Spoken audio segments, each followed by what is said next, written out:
What's going on, guys? Welcome back to the channel. I am Corey. So there you are.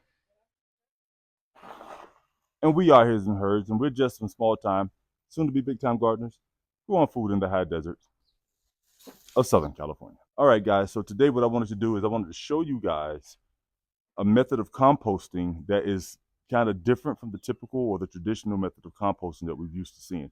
I know you guys are used to seeing people build bins, the bin system, like the using pallets to build like the squares, the cubicles, or whatever you want to call them. You've even seen probably some piles. People do it in bins, all that good stuff, which is cool, which is fine and dandy, and there's nothing wrong with it at all. But in the event that you are short on space and you still want to get some good quality compost, I'm going to give you a method that you can use where you can have your compost and eat it too. No, don't eat your compost. Don't eat your compost. That's nasty. I don't know why I said that. But I'm gonna show you a way that you can compost in place. You can still have your compost, and you don't have to take up a lot of space to do so. Okay, and so that's what we're gonna be doing today. So let's go. Let's get it started. All right, guys. So what I'm gonna do is I'm gonna show you a way of composting in place with like certain materials, right? Which is gonna be super simple, and anybody should have access to them. You can compost it in place in different ways. Like you can do in your in-ground beds and your raised beds. You can use them in containers. It doesn't matter. It doesn't matter where you're growing. You can still use the composting in place method. So basically, what composting in place is, there's two different ways that you can do it. Typically, some people will, like, let's say you're building a new raised bed, or you're trying to amend a bed.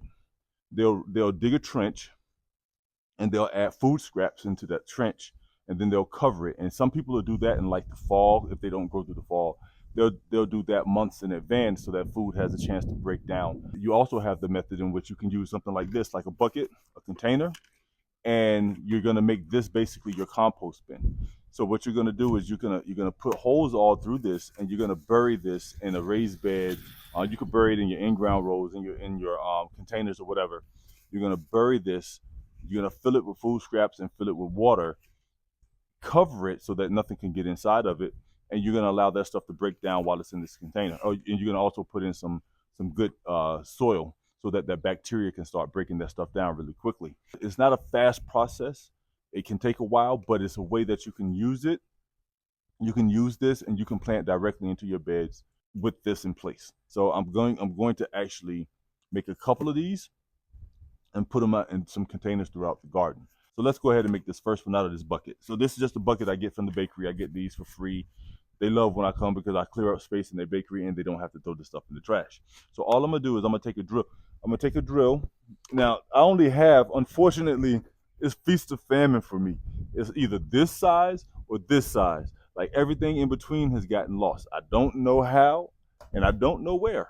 I'm gonna go with the bigger hole because those holes are just too small, and you have to drill a lot of holes. You want to drill a lot of holes. So I'm gonna go ahead and drill some holes in this sucker. So I'm not gonna put more holes than this in it because this is a pretty large bit, and I think that is good enough without compromising the integrity of the bucket too much.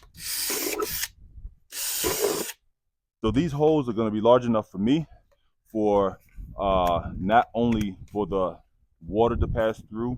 So as you water it, basically, you know that stuff at the bottom of the trash can or the trash bag, that the trash juice, that's gonna form in here, and that's gonna also leak out into your container or your bed or wherever you have these things installed at, wherever you put them at. But the cool thing about it is these holes are going to be big enough not only for that stuff to leak out, but also for worms to get in and help break this stuff down even faster. So not only will you have the microbial life and having the microbes breaking this stuff down, you're also going to have the worms at work doing what they do. So that's going to be a added bonus, because with worms comes worm castings, right? And so you're going to get free worm castings right into your soil, especially if your containers are in direct contact with the ground and they have the drainage holes in the bottom, you're going to be adding worms to that stuff. You're going to be adding worms to your planters, which is cool.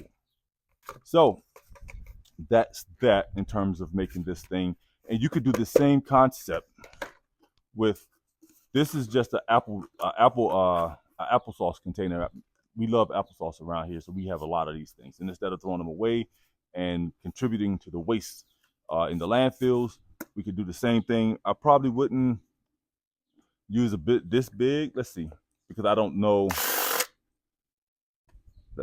I probably would use something smaller.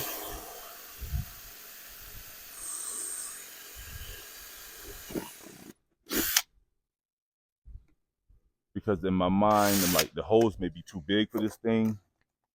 And like I said, I don't want it to fall apart on me. But then again, you know what? It looked like it might be fine.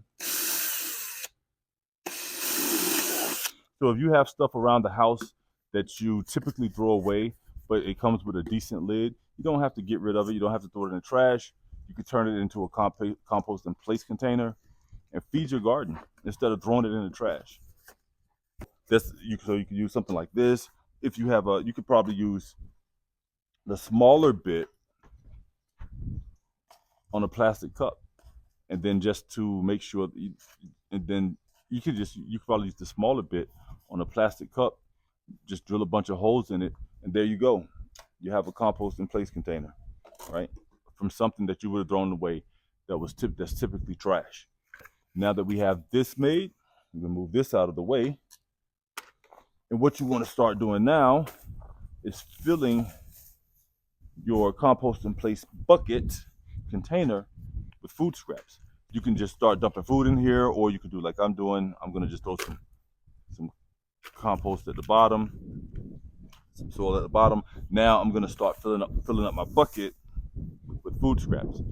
So as you can see in this container, I'm done chopping up what I had available, and I have banana peels, apple cores, orange peels. I got some toilet paper rolls with some toilet paper still stuck to it. I got some yard waste. That's the stuff that's on top. This green right here is just plants that we were pulling up that we were getting rid of anyway. Just throw it all into the container. So now I'm gonna just add a layer of leaves, another layer of compost, and we're gonna put it in its home. So let's go. So add a layer of leaves, just some crushed up leaves. Throw that in there like that. I'm gonna throw some leaves out here because this bin isn't filled yet. I'm gonna fill this bin up higher so that this is actually gonna be buried in the soil once it's in the bin. But I had to get more compost ready to fill up the rest of the bin. So let's go ahead and add some compost to this bucket, water it in, and be good with it.